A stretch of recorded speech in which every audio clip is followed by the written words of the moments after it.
नमस्कार दोस्तों, मेरा नाम अंकित द्विवेदी है। मैं मनोवैज्ञानिक हूं प्रतापगढ़ से। स्वागत करता हूं आप लोगों का अपने यूट्यूब चैनल पर। दोस्तों, आज हम बात करेंगे मेजर डिप्रेसिव एपिसोड के बारे में। दोस्तों, मोस्ट सीवियर डिप्रेशन को मेजर डिप्रेसिव एपिसोड बोलते हैं। अगर हम बात करें features of a major depressive episode के बारे में, इसमें पहला है depressed mood for most of the day. दिन के अधिकांश समय उदास मनोदशा, खुशी के माहौल में खुशी फील ना होना, जैसे उनके बर्थडे पे उनसे ज़्यादा दूसरे लोग खुश हैं परंतु वो खुश नहीं हो पा रहा। अगला सिम्टम्स है मार्केटली डिमिनिश इंटरेस्ट और pleasure in most daily activities. अधिकांश दैनिक गतिविधियों में रुचि या आनंद में उल्लेखनीय कमी आना।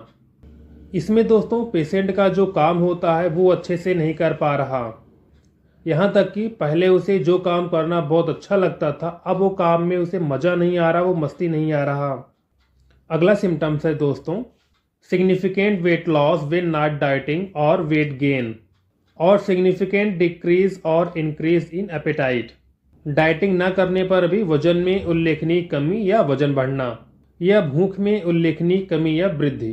दोस्तों, कई बार पेशेंट का वजन बढ़ जाता है या कम हो जाता है क्योंकि पेशेंट के मन में लगातार विचार चल रहा है और वह उन विचारों में खोया हुआ है और खाना खाया जा रहा है। जैसे बच्चे फ़ोन देखते रहते हैं और खाना खाते रहते हैं, जिस कारण पेशेंट का वजन बढ़ जाता है। या तो पेशेंट विचारों में इतना डूबा रहता है कि उसे खाना खाने का मन नहीं हो रहा, जिसके कारण उसका वजन कम हो जाता है।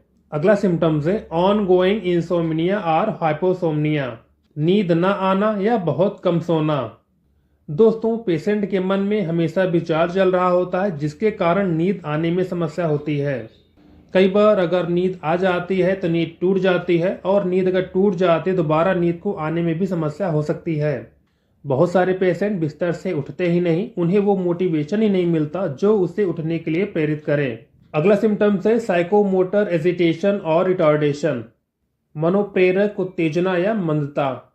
साइकोमोटर एजिटेशन मतलब ऐसी हरकतें शामिल होती हैं जो उनकी आंतरिक उथल पुथल को दर्शाती हैं, जैसे बेचैनी में घूमना, बिना किसी स्पष्ट उद्देश्य के आगे पीछे चलना, लगातार अपनी सीट पर हिलते डुलते रहना, या वस्तुओं से खेलना, तेजी से बातें करना आदि।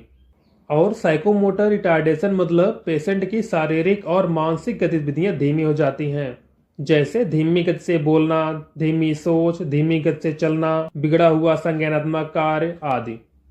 अगला सिम्टम्स है दोस्तों फटीग और लॉस ऑफ एनर्जी, थकान और ऊर्जा हानि। दोस्तों, पेशेंट की सारी एनर्जी सोच विचार में चली जाती है, जिसके कारण वो थका थका सा महसूस करता है। अगला सिम्टम्स है फीलिंग ऑफ वर्थलेस और एक्सेसिव गिल्ट, बेकार होना या अत्यधिक अपराध बोध की भावनाएं। दोस्तों, पेशेंट को ऐसा लगता है कि मैं बेकार हूँ, उसे बहुत गिल्ट फील होता है। ऐसा लगता है कि जो प्रॉब्लम हो रही है वो मेरे कारण हो रही है, उसका जिम्मेदार मैं हूँ। अगला सिम्टम्स है डिमिनिश्ड एबिलिटी टू थिंक और कॉन्सेंट्रेट, सोचने या ध्यान केंद्रित करने की क्षमता में कमी। दोस्तों, पेशेंट के मन में लगातार विचार चल रहा होता है, जिसके कारण वह किसी भी चीज़ पर ध्यान केंद्रित नहीं कर पाता, किसी और चीज़ के बारे में सोच नहीं पाता। अगला सिम्टम्स है दोस्तों recurrent thought of death, suicide ideation और सुसाइड अटेम्प्ट, मृत्यु का बार बार विचार आना, आत्महत्या का विचार आना या आत्महत्या का प्रयास करना। दोस्तों, पेशेंट को ऐसा लगता है कि अब मेरा जीवन जीने लायक नहीं है, इससे अच्छा है कि मैं मर जाऊं, जिसके कारण उसके मन में आत्महत्या के विचार बार बार आते हैं और वह आत्महत्या का प्रयास भी करता है। अगला सिम्टम्स है दोस्तों क्लिनिकली सिग्निफिकेंट डिस्ट्रेस और इम्पेयरमेंट, चिकित्सकीय रूप से महत्वपूर्ण संकट या हानि। दोस्तों, पेशेंट को बहुत डिस्ट्रेस होता है, वो अपना काम नहीं कर पाता जो उसे उम्मीद की जाती है। जैसे स्टूडेंट है, उसे उम्मीद की जाती है पढ़ाई करने की, तो पढ़ाई नहीं कर पा रहा। बिजनेसमैन है, वो बिजनेस नहीं कर पा रहा। अगला सिम्टम्स है दोस्तों नॉट एसोसिएटेड विद बेरेवमेंट, शोक से संबंधित नहीं। दोस्तों, कई बार किसी घटना दुर्घटना कारण ये सारे सिम्टम्स दिख सकते हैं और थोड़े दिनों में अपने आप गायब हो जाते हैं। ये दिनों के क्राइटेरिया को फुलफिल नहीं करते। अगला सिम्टम्स है दोस्तों persistence for longer than 2 months, 2 महीने से ज़्यादा अधिक तक बने रहना।